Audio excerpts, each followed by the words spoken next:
Thank you very much. Merci beaucoup. First of all, let me just say this. We are all overwhelmed by what you have built here. Ashraf 3, what a tremendous achievement. Congratulations. Madame Rajavi, distinguished guests, ladies and gentlemen, friends, I'm delighted to be back with you, the National Council of Resistance at Free Iran 2018. And I am delighted to be here because there are few causes in this world today more important at this moment than what you are pursuing: the right of the people of Iran to change their government and their right to do it through freedom and the power of the ballot box. Friends, in the year since we last gathered, the Ayatollah's regime has openly increased its enrichment of uranium. It has stepped up its support for its terrorist allies and proxies in the Middle East and around the world. And it has taken the suppression of human rights to new levels. So the need for change in Iran is greater than ever before, and the need for the work of this organization on behalf of the Iranian people is greater than ever before. The regime is now, friends, it is in the process of fomenting a new and significant regional crisis. Over the past several weeks, it has itself and through its proxies attacked oil tankers in the Sea of Oman, fired missiles at its neighbors, threatened global shipping, and shot down an American drone in international airspace. In other words, the regime is out to prove what you and others have long been saying, that it is the single most dangerous regime in the world today. Now, friends, how should we respond to that threat? There is only one way: to respond with a firmness that recognizes the regime's nature, that recognizes without apology or equivocation its extremism, its brutality, and its hatred. Sadly and dangerously, some in the world continue to seek to camouflage this and instead try to appease the regime. They claim to want to reach out to the regime's moderates. Friends, do we really lack that kind of intelligence to believe that anyone, a senior in a regime like this, senior in a regime of extremism, of brutality, and of hatred, could ever possibly be a moderate? It is ridiculous. The right policy, the only realistic policy, is firmness and strength.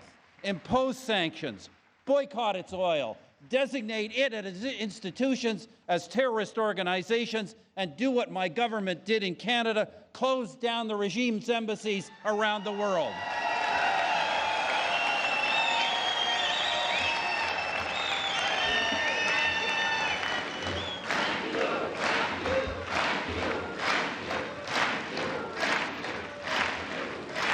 Friends, what really is the argument against responding in this way, against responding with firmness and strength?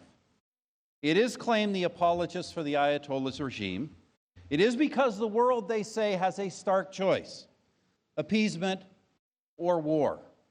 Now, friends, you know and we know that is a false choice. Surrender to the regime's religious fascism is not an avoidance of war. It is an acceptance of the war that the theocracy is already pursuing through its proxies and allies against its neighbors in the region. It is also an acceptance of its quest for nuclear weapons and an invitation for the regime to pursue unspeakable greater war in the future. Weakness and appeasement will not avoid a military confrontation with this regime. Instead, they invite the regime to pursue even more aggressive confrontation in the future. The solution, then, is not weakness. It is strength. It is not to soften sanctions. It is to toughen them. It is not to accept its human rights atrocities. It is to condemn them. It is not to pursue appeasement. It is to push back, and push back hard. Friends, The right response is not to surrender to the regime. It is to stand with the Iranian people and stand against this regime.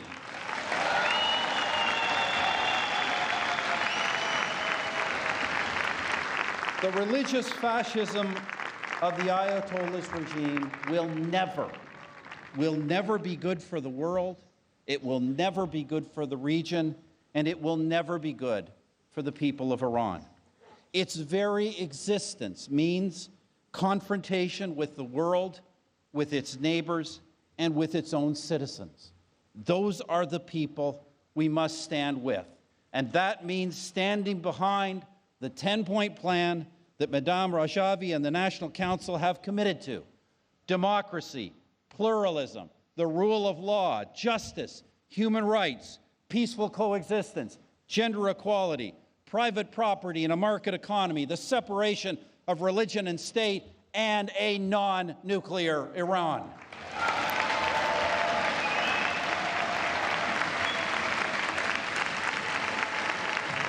These things are the only way the confrontation and the danger disappear. Friends, that 10-point plan, your 10-point plan, is the future. It is the future the world wants. It is the future that Iranians need. And it is the future you have long fought for. So I say again to you, my friends, do not give up hope. Do not in any way relent in your struggle. Underneath the extremism and perversion of the Ayatollah's regime is a great country, a great culture, a great faith, a great civilization yearning to be free. And that is what the world, everyone in the world, wants in Iran. Today, I am joined here, as I was last year, by many Canadians. I am joined both by those who supported my government and those who oppose my government, but who are united behind your dreams of a new and better Iran. And these Canadians are just a small sample of the millions of people of goodwill and fortitude in Canada and of the billions of similar people around the world who share your aspirations for a new Iran. An Iran governed not by the hatreds of the past or the regime's nuclear apocalyptic vision of the future, but an Iran led forward by the needs of its people and rooted in the best of its culture and history. That new Iran is coming, and it will be an Iran that stands freely and proudly among the nations of the world. It will be an Iran that your efforts have inspired. So keep up the fight. Hazer, Hazer, Hazer.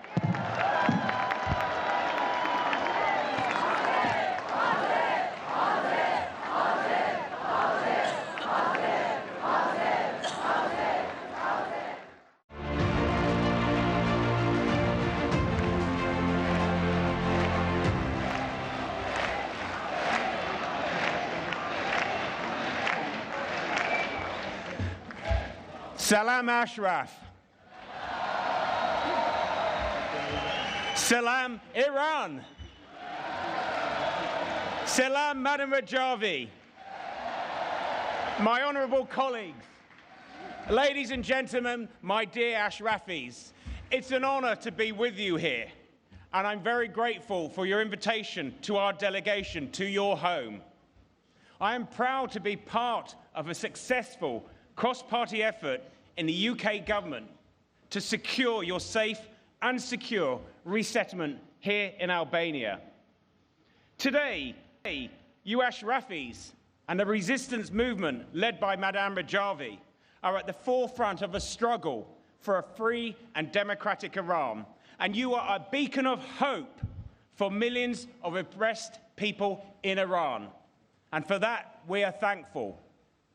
Yesterday, many of my colleagues and I were given a tour of the museum, and we saw the evidence of the regime's vicious persecution of so many of you, human rights violations and acts of terrorism across the world.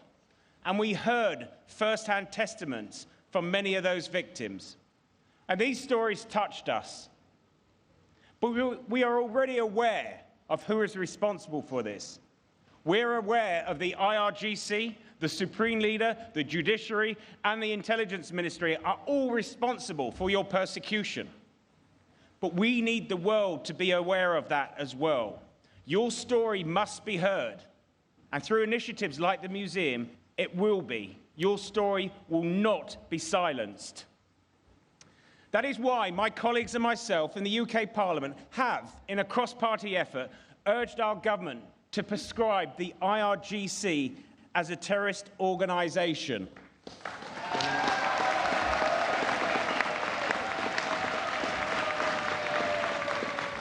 That is why I support the American sanctions against the Supreme Leader's office and urge our government to follow this step, as well as to increase the number of people, number of officials on its sanction list over human rights violation in Iran. I can assure you that the cause of human rights, freedom and democracy in Iran has widespread support amongst all my colleagues here from the Houses of Parliament. And that support also includes support for Madam Rajavi's 10-point plan.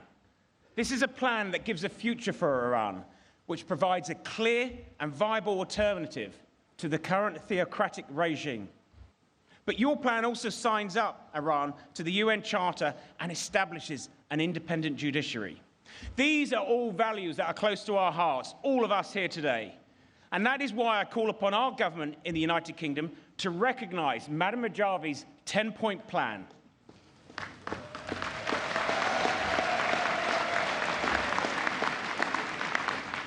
And we want the Iranian people's right to change the regime for a better future. Now, I could speak for the next hour about this issue, and indeed each and every one of my colleagues could do the same. But there's only one thing that we need to say. Hoyza! Hoyza! Hoyza!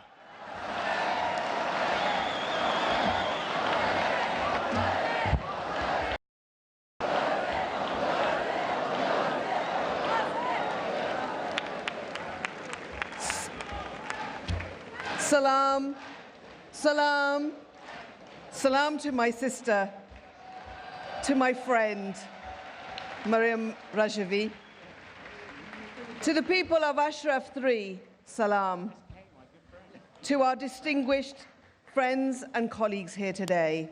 It is really fantastic to be here sharing this day with you. And for all the women who are leading the Iranian opposition movement for change in Iran, thank you. As our late, great Robin Corbett from the House of Lords said, my sister, Maryam, is amongst the bravest of the brave. The prominent role of women in the Iranian resistance reflects what is happening in Iran, with women organizing and being at the forefront of the protests that have been going on in the country. Brave women in Iran are challenging the regime at every possible way. Many, as you know, have been arrested and held in the most inhumane conditions under torture in the regime's prisons. To uphold women's rights, my friends, is to uphold human rights. When the Iranian regime has reduced women to second-class citizens and considers women's rights activists as enemies of the state, then it is really time for the world to stand up, speak out, and support the work that you are doing. My sister, a Muslim woman, a president-elect of the NCRI, a friend, Maryam Rajavi, makes the Iranian resistance movement a thorn in the sides of the mullahs and the unique example in the Middle East and the Muslim world for every achievement, for every international support, and for every successful conference. There is a women at the heart of this movement.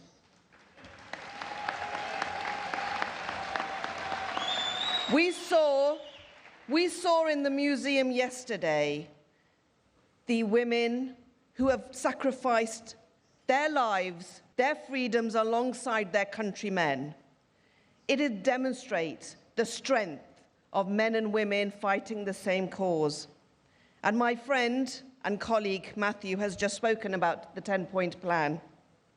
And that is why we support Miriam Rajavi, your movement, and the women in Iran. I hope that we will, sooner rather than later, celebrate her success, your success, our success in Iran. Thank you.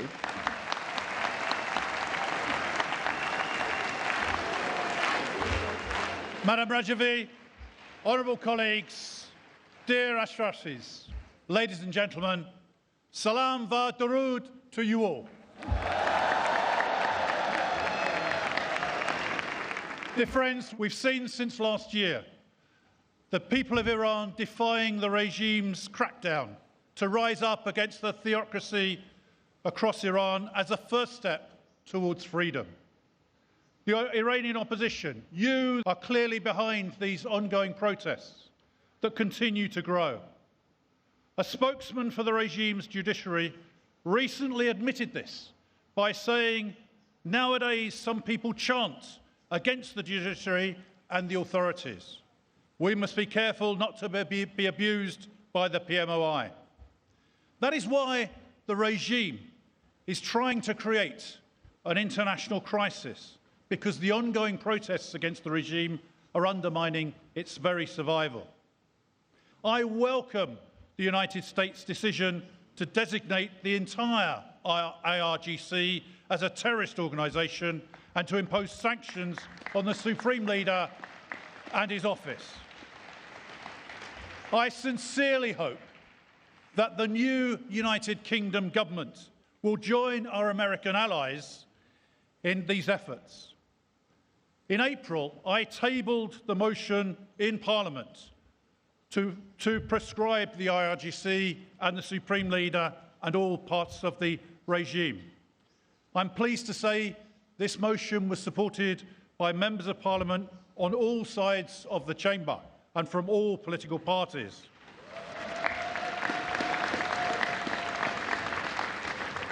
Friends, I'm also one of the plaintiffs in the case against the so-called Iranian diplomat who is awaiting prosecution in Belgium for attempting to bomb last year's gathering in Paris.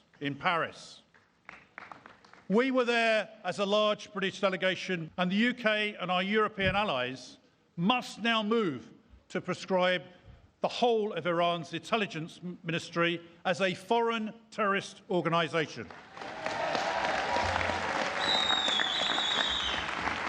Friends, the mullahs only understand the language of firmness.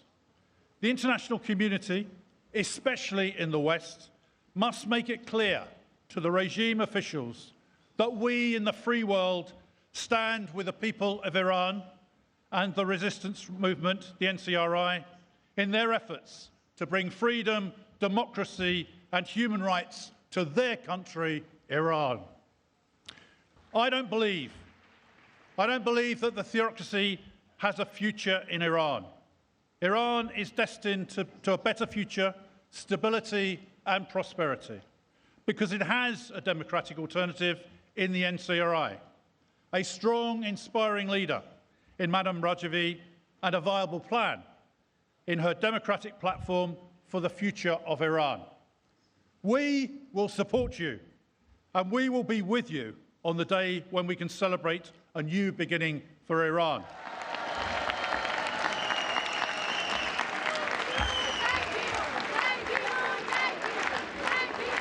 Can I start, ladies and gentlemen, by first of all saying this is a very humbling experience to come into a hall like this and see so many people dedicated to the whole process of democracy in our world. It's a credit to you, and it's an example to all of us on this stage, or those that will follow us, of the kind of way we should approach our politics.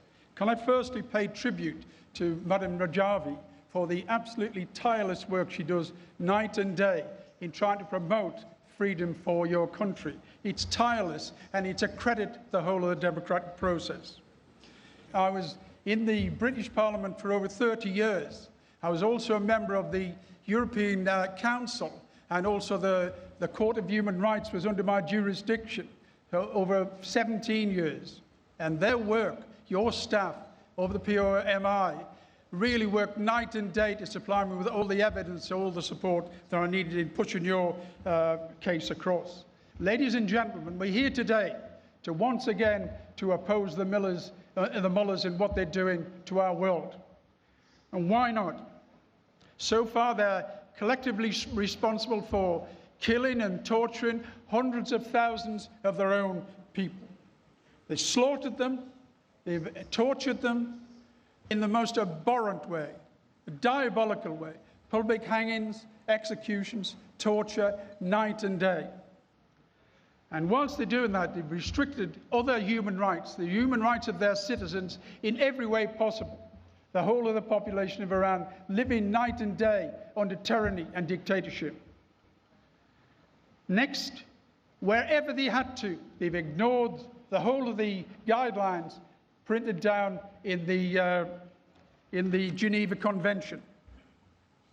And lastly, just recently, they've put at risk the whole of the marine environment for the whole of the Middle East by attacking willingly open, independent nations' oil tankers in that area, which could have led to devastating effects on the environment. But it's not the last thing. The last thing I want to raise is the thing which is one of the most serious things of all. They've supported, as Rudy Giuliani has stated, state terrorism the world over. In the Yemen, in Syria, in the Lebanon, and of course, in Afghanistan, to the effect that those nations have suffered the ongoing plight of their country's depths of despair. Yet we see governments throughout the world, in particularly from Europe, who stand idly by and say nothing, but instead argue for appeasement, policies of appeasement, policies that won't work and haven't worked. Is there any sense in doing that, in giving more and more power to the devastating role that these mullahs have played in the world of politics, particularly in this side of the world? Why have they done it? Are they insane? Perhaps. Are they acting in their own selfish interests on trade and defense? Definitely. There's no doubt whatsoever about that. But the thing is, it's very dangerous indeed for the forward nature of the future of the world. They're also pushing quite clearly in support of them to develop their nuclear capacity. That is sheer madness, and we must do everything in our power to stop it in the way forward. So what's to be done instead? The only way forward is Madam Rajavi's 10-point plan. We are representing here today, nations that have all of them into our constitutions. It's imperative that we don't turn away or stand aside the process of democracy in Iran. It's essential to the freedom of our world. Has appeasement worked before with all the countries in the world who've shown it towards Iran? You had Khomeini, you had Rafsanjani. He was described, as I remember, as a pragmatist. You had Qahtani, he was the moderate. And then you had Rouhani. He was the negotiator and the mediator. And yet during that period of time, hundreds of thousands of citizens of Iran were tortured, butchered, burdened and slaughtered. That is not the way forward. Madam Rajavi offers a real way, a democratic way, and it's up to all of us to support her in her endeavours.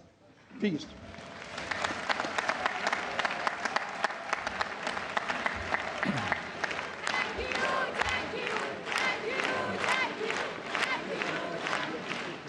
Distinguished guests, dear friends from Ashraf, and of course, Madam Rajavi, I'm honoured to be here today because this is an important conference on Iran and the future of stability in the region and across the world.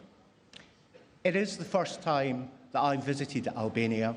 I have already visited Madame Rajavi's grand gatherings in Paris. But what is clear today and from then is the genuine enthusiasm and hunger of everyone here to ensure a democratic and pluralistic Iran once more.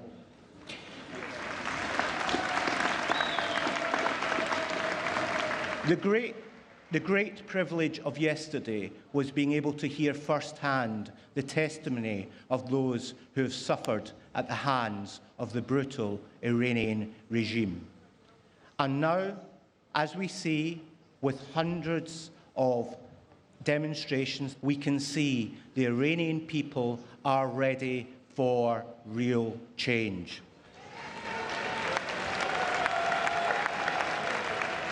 And a crucial reason for that hunger for real change is the illegitimate actions of the Iranian state in sponsoring world terrorism and of the actions of the IRGC.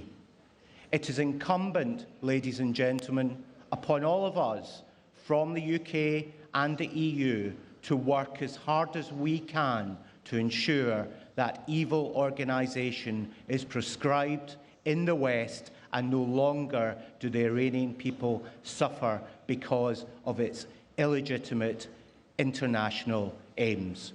We will do all we can to support you. Thank you.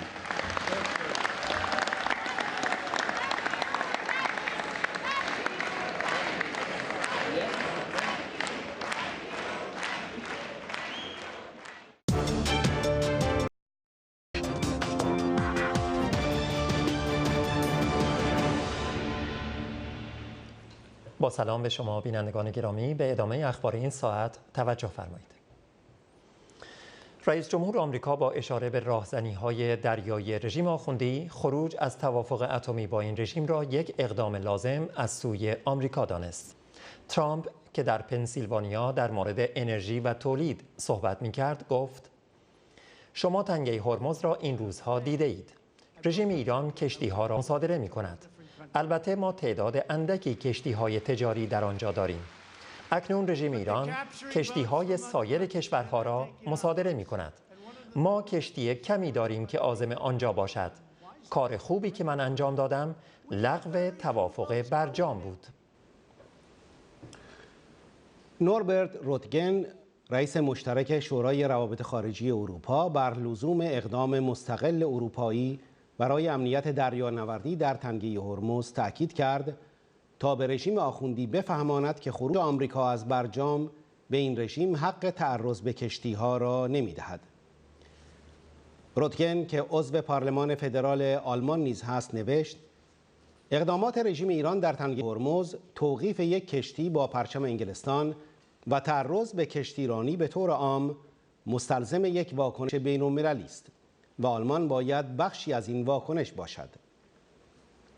روتگن افزود: اروپا باید سهم خود را در حفاظت از آزادی دریانوردی در منطقه انجام دهد.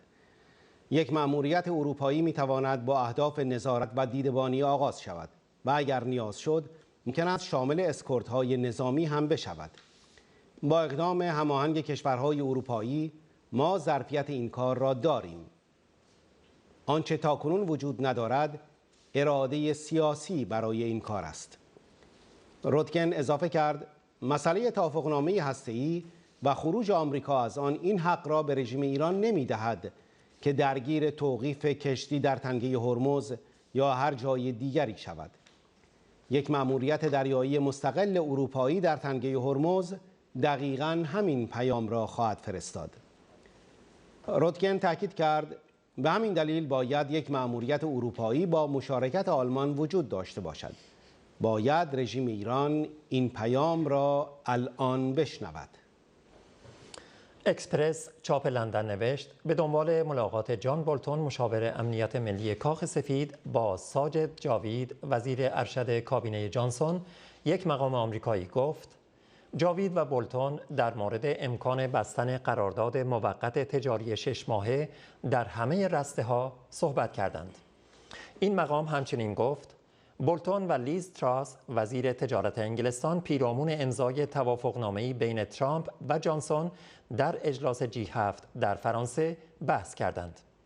اکسپرس اضافه کرد: مذاکرات بین دو کشور ممکن است به عقد توافقنامه‌ای تجاری منجر شود که در صورت خروج انگلستان از اتحادیه اروپا از 1 نوامبر جاری خواهد شد. بلافاصله بعد از خروج انگلستان از اتحادیه اروپا، تجارت بین این کشور و آمریکا در نقش یک گشایش بزرگ برای بوریس جانسون می‌تواند تحقق یابد. یک دیپلمات سابق رژیم با نگرانی از پیامدهای سفر جان بولتون به انگلستان برای حکومت آخوندی نوشت: دیدار بولتون با مقامات انگلیسی به منظور هماهنگ کردن سیاست‌های واشنگتن با لندن از جمله در قبال جمهوری اسلامی قابل ارزیابی است. بحران جنگ میان ما و آمریکا که انگلیس هم با اعزام ناو جنگی به خلیج فارس جدی بودن خود را نشان می‌دهد، در صحنه اقتصادی ادامه دارد. به افزود اقدام بریتانیا در توقیف نفتکش جمهوری اسلامی در جبل الطارق در چارچوب هماهنگی و توافق میان لندن و واشنگتن تلقی می شود. در مورد تنگه هرمز نیز توقیف نفتکش‌ها بحران را تشدید می کند. به همین دلیل بریتانیایی ها در مسئله نفتکش‌ها حاضر به مبادله نیستند. آنها این گونه قدرت نمایی می کنند که ما می توانیم تنگه جبل الطارق را ببندیم، اما در مقابل باید تنگه هرمز به روی ما باز باشد. این مسئله به نوعی به چالش کشاندن جمهوری اسلامی است. این دیپلمات سابق رژیم می‌افزاید: نظام یا باید با چالش متقابل مواجه گردد که نتایج بسیار وخیمی در منطقه پدید خواهد آورد، یا باید کجدار و مریض رفتار شود که زیان روزانه نظام از تحریم‌های آمریکایی فرسایشی تر خواهد شد. از شرق الاوسط درباره هشدار پومپئو راجع به پایان زمانبندی برجام و تحریم قاسم سلیمانی و معاملات تسلیحاتی رژیم آخوندی نوشت: وزیر خارجه آمریکا هشدار داد در صورت پایان این محدودیت برجام و سرکرده بیرحم سپاه پاسداران، محدودیت مسافرت قاسم سلیمانی نیز پایان خواهد یافت. از شرق الاوسط با اشاره به بیانیه مایک پومپئو افزود: جامعه جهانی باید جلوی حمایت رژیم ایران از ترور بایستد. زمان ثانیه به ثانیه می‌گذرد. این رژیم سردمدار تروریسم در جهان است و برای 40 سال رفتار شریرانه و حمایت از مزدورانشان بدون هیچ مانعی گسترش یافته است. از شرق الاوسط اضافه کرد: وزارت خارجه آمریکا به جامعه جهانی فراخوان داد که به طور متحد در مقابل حمایت رژیم ایران از تروریسم بایستد.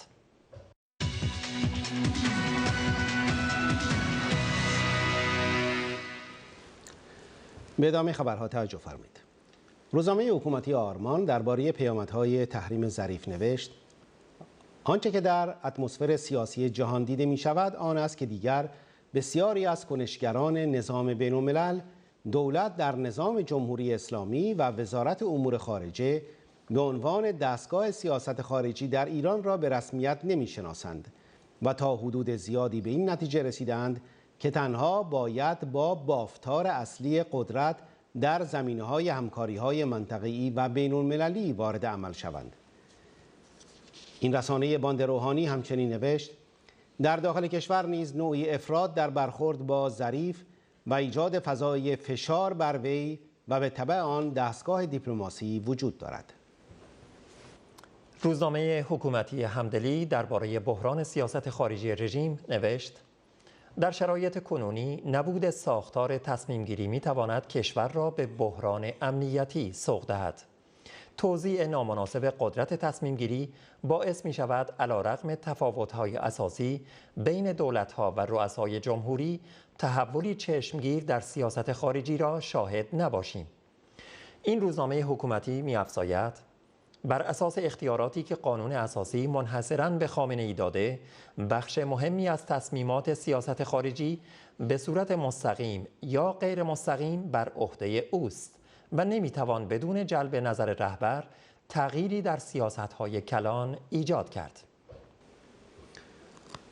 موسویان سفیر سابق رژیم در آلمان گفت نظام امید خود نسبت به سیاست همکاری و تعامل با غرب را از دست داده است. وی افزود اگر ترامپ سیاست‌های جاری را ادامه دهد هیچ شانسی برای مذاکره وجود نخواهد داشت. اگر او در انتخابات بعدی پیروز شود نتیجه این روند فاجعه بار خواهد بود. ترامپ با نابودی برجام خواست میراث اوباما را نابود کند، اما می‌خواهد به یک معامله جدید به عنوان میراث ترامپ برسد. آخوند مصباح یزدی از مهره‌های باند خامنه‌ای درباره تنفر از ولی فقیه ارتجاع در حوزه قم گفت امروز در گوشه و کنار حوزه کسانی پیدا می‌شوند که می‌خواهند رهبر را تضعیف کنند. درباره وی شبهه ایجاد می‌کنند. با لحن سبک از او یاد می‌کنند. آخوند مصباح یزدی افزود امروز ممکن است طلبه به دام بیفتد و در ایمان و رفتارش زاویه پیدا شود. به اعتراف منابع حکومتی در جریان دزدی‌های کارگزاران رژیم در اجرای طرح دلار 4200 تومانی در سال گذشته 18 میلیارد دلار از ذخایر ارزی حیف و میل شد و 150,000 میلیارد تومان به جیب راندخواران سرازیر شد و تورم را به زندگی مردم و فضای کسب و کار سرریز کرد. رسانه‌های حکومتی همچنین نوشتند به خاطر سوء مدیریت حجم نقدینگی ظرف 6 سال از 430,000 میلیارد به بیش از 1900,000 میلیارد تومان افزایش یافت و موجب آسیب‌های گسترده شد. بنابر اعلام مرکز آمار رژیم نرخ تورم در مسکن به 128% رسیده و این بخش اکنون با رکود بی سابقه در نیم قرن گذشته دست و پنجه نرم می‌کند. به اعتراف رسانه‌های رژیم معاملات مسکن نسبت به مرداد 97 با کاهش 78% در تهران و 53% در کل کشور روبرو شده است. این روند موجب زمین خوردن صدها صنعت مرتبط با بخش مسکن و گرفتاری مردم به گرانی آزاردهنده است. خبرگزاری سپاه پاسداران درباره پرونده وزیر قاتل و زن اطلاعاتی نوشت محمدعلی نجفی عامل قتل میترا استاد با گذشت خانواده اولیای دم از حکم اعدام خلاصی یافت. برادر میترا استاد این خبر را تایید کرد و وکیل نجفی نیز گفت خبر بخشش موکل وی صحت دارد. خبرگزاری سپاه پاسداران نوشت احتمال 3 سال حبس برای قاتل عفو شده وجود دارد.